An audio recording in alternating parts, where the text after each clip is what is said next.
नमस्कार दोस्तों, हमारे YouTube चैनल पार्थ भक्ति कथा में आपका एक बार फिर से हार्दिक स्वागत है। आज मैं आपके लिए कार्तिक मास की 11वीं कथा सुनाने जा रही हूँ। हरे कृष्णा। एक समय नारद जी श्री व्यास जी से पूछने लगे कि हे व्यास जी, गृहस्थ आश्रम सब आश्रमों से उत्तम क्यों माना गया है?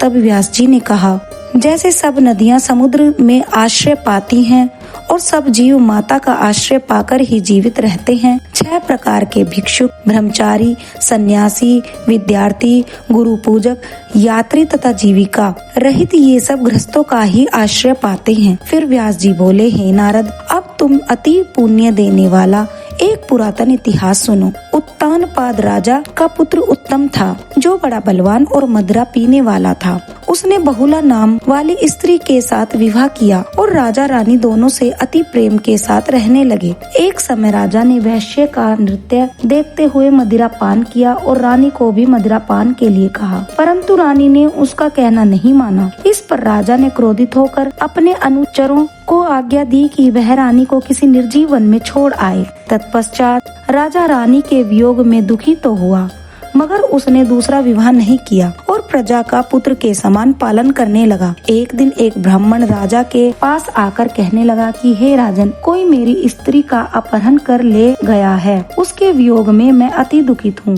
इसलिए तुम उसे ढूंढ कर लाओ। राजा कहने लगा कि महाराज, मैं नहीं जानता कि आपकी स्त्री कौन, किधर और कहाँ ले गया है, अतः मैं आपकी स्त्री कैसे ढूंढ कर ला सकता हूँ।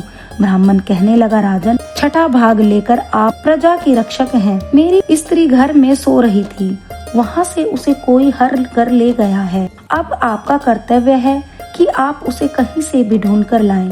तब राजा ने कहा, हे प्रिय, मैंने तुम्हारी स्त्री को कभी देखा तक नहीं है कि वह कैसे स्वभाव और रूप वाली है। तब ब्राह्मण बोला कि वह यद्यपि कठोर वचन बोलने वाली, कुरूप काले रंग की तथा कर्कश स्वभाव वाली है, परंतु मैं उसकी कोई निंदा नहीं करता, क्योंकि वह मेरी पत्नी अर्थात अर्धांगिनी है। तब राजा कहने लगा कि जब तुम्हारी स्त्री ऐसी क्रूर स्वभाव वाली है तो तुम उसे लेकर क्या करोगे? मैं अति सुंदर और कल्याणकारी दूसरी स्त्री लाकर दे सकता हूँ।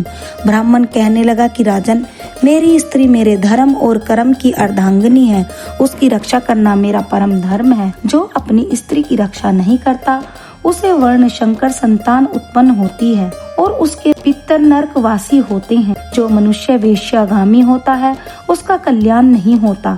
जो मनुष्य ऋतुकाल के पश्चात अपनी स्त्री से भोग नहीं करता, उसके पितर 1 मास तक उसके रुधिर में तैरते हैं। ब्राह्मण के ऐसा वचन सुनकर राजा अपने शस्त्र लेकर रथ पर सवार हुआ और चारों ओर घूम फिर उसे स्त्री को खोजने लगा। कुछ दूर जाकर उसने एक आश्रम देखा, जहाँ पर एक महान तेजस्वी ऋषि कुशा के आसन पर विराजमान थे।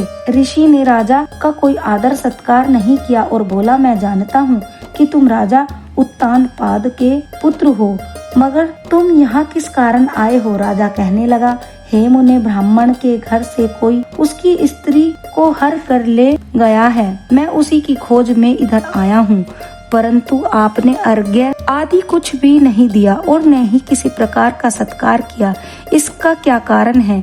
ऋषि ने उत्तर दिया, राजन, तुम अर्घ्य योग्य होते हुए भी इस समय उसके पात्र नहीं हो, क्योंकि तुम्हारी अपनी निरपराध स्त्री को वन में त्याग दिया है। जहाँ स्त्री का यह धर्म है कि वह तन मन से अपने पति की सेवा करे तथा उसकी आज्ञा का पालन करे, वहाँ पुरुष का भी धर्म है कि वह अपनी स्त्री का यथोचित सम्मान करे। जिस घर में स्त्रियों का मान होता है, वहाँ पर देवताओं का वास होता है।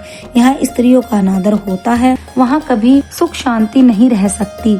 इतना सुन राजा लज्जा युक्त हो पूछने लगा कि हे भगवान, आप भूत, भविष्य और वर्तमान तीनों काल के जानने वाले हैं, इसलिए कृपा करके बताइए कि ब्राह्मण की स्त्री को कौन और कहाँ हर ले गया है। ऋषि कहने लगे कि राजन, अदिति का पुत्र वलाक नामक राक्षस उस ब्राह्मणी का उत्पलावर्त वन में रहकर ले गया है। सो जाओ और उसको ढूंढकर ब्राह्मण का संयोग कराओ। राजा ने मुनि को प्रणाम किया। इतना सुन राजा लज्जा युक्त हो पूछने लगा कि भगवान, आप भूत, भविष्य और वर्तमान तीनों काल के जानने वाले हैं, इसलिए कृपया करके बताइए कि ब्राह्मण की स्त्री को कौन और कहां हर ले गया है। ऋषि कहने लगे कि राजन, अदिति का पुत्र वलाक नामक राक्षस उस ब्राह्मणी को उत्पलावर्त वन में हर कर ले गया है। सो जाओ और उसको ढूंढकर ब्राह्मण का संयोग कराओ।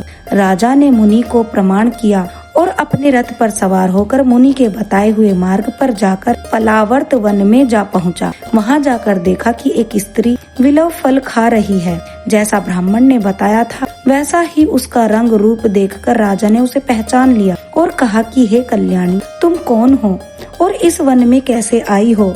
ब्राह्मणी बोली, मैं अतिरात्र ब्राह्मण की पुत्री और विलास पुत्र की स्त्री हूँ। मैं अपने घर में अकेली सो रही थी कि वलाक नाम वाला राक्षस मुझको हर कर यहाँ पर ले आया है। यहाँ लाने के बाद न तो उसने किसी बात का कष्ट दिया और न ही मेरा अस्तित्व नष्ट किया और न ही मेरा सतित्व नष्ट करने की चेष्टा की। इतना होने पर भी मैं यहाँ अत्यंत दुखी हूँ। राजा ने कहा कि हे ब्राह्मणी, वह राक्षस कहाँ गया है? मुझको तुम्हारे पति ने ढूंढने के लिए भेजा है।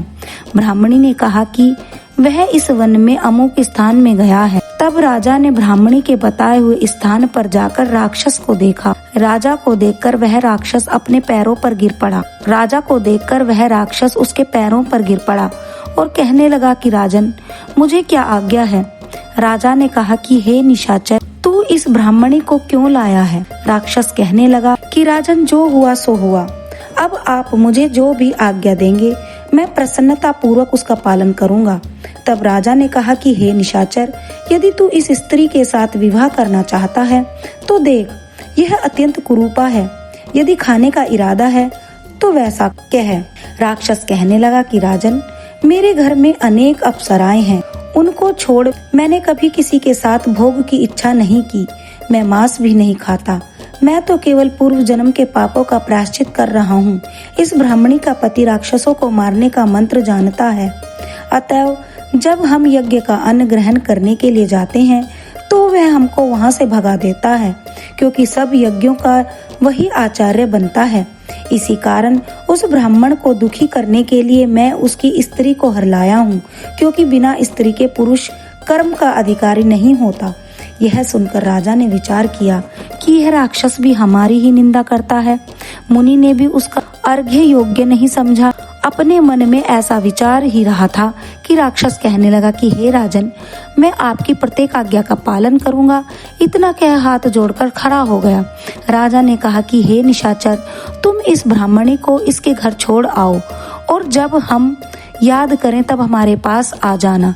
राजा की आज्ञा पाते ही वह राक्षस उस ब्राह्मणी को उसके घर छोड़ने चला गया। तब राजा सोचने लगा कि मैंने अपनी निर्दोष स्त्री को घर से निकाल दिया। अब ऐसा कौन सा पुण्य कर्म करूं जिससे यह पाप दूर हो। तब राजा पुनः उन्हीं मुनि के पास गया और उनसे अपना कर्तव्य पूछा। मुनि ने कहा, हे राजन, पुरुष के लिए स्त्री धर्म, अर्थ, काम और मोक्ष सभी कुछ देने वाली है। स्त्री के बिना पुरुष को इस लोक तथा परलोक कहीं भी सुख नहीं मिल सकता। स्त्री चाहे कैसी खोटे स्वभाव वाली, मूर्ख, कुरूपा, रोगी और दरिद्री क्यों न हो, पुरुष को उसका सम्मान करना ही चाहिए। राजा कहने लगा कि हे मुने, मैंने अपनी निर्दोष एवं पतिव्रता स्त्री को बिना अपराध त्याग दिया। अब मैं क्या करूं? तब मुनि ने कहा कि राजन, तुम्हारी स्त्री को इष्टापात नाम के नाग ने वन में घूमते हुए देखा तो वह उसको पाताल लोक में ले गया है। उस नाग की नंदा नाम वाली एक कन्या है, उसने अपने घर में उसको छुपा रखा है। यह सुन राजा वहां से अपने घर आया और ब्राह्मण को स्त्री सहित अपने घर में देखकर बहुत प्रसन्न हुआ। तत्पश्चात राजा ने वलाक नामक राक्षस को याद किया तो वह तुरंत ही राजा के पास आकर उपस्थित हो गया। वलाक को देख राजा ने उसे पाताल लोक से अपनी स्त्री को लाने का आदेश दिया। उसके बाद वह राक्षस पाताल लोक गया और वहां से राजा की स्त्री लाकर उसको सौंप दी। तत्पश्चात राजा रानी बड़े प्रेम से रहने लगे। नारद जी कहते हैं कि हे राजा प्रथु, हमने तुमको गृहस्थाश्रम महात्म्य अति विस्तार सहित सुनाया। अब और क्या सुनने की इच्छा है सो कहो। इस प्रकार कार्तिक महात्म्य का 11वां अध्याय भी समाप्त हुआ। तो भक्तों, ये थी 11वें अध्याय की कथा। कमेंट करके हमें जरूर बताइए कि आपको कथा कैसी लगी। और हमारा चैनल को सब्सक्राइब करना ना भूलना। हरे कृष्णा।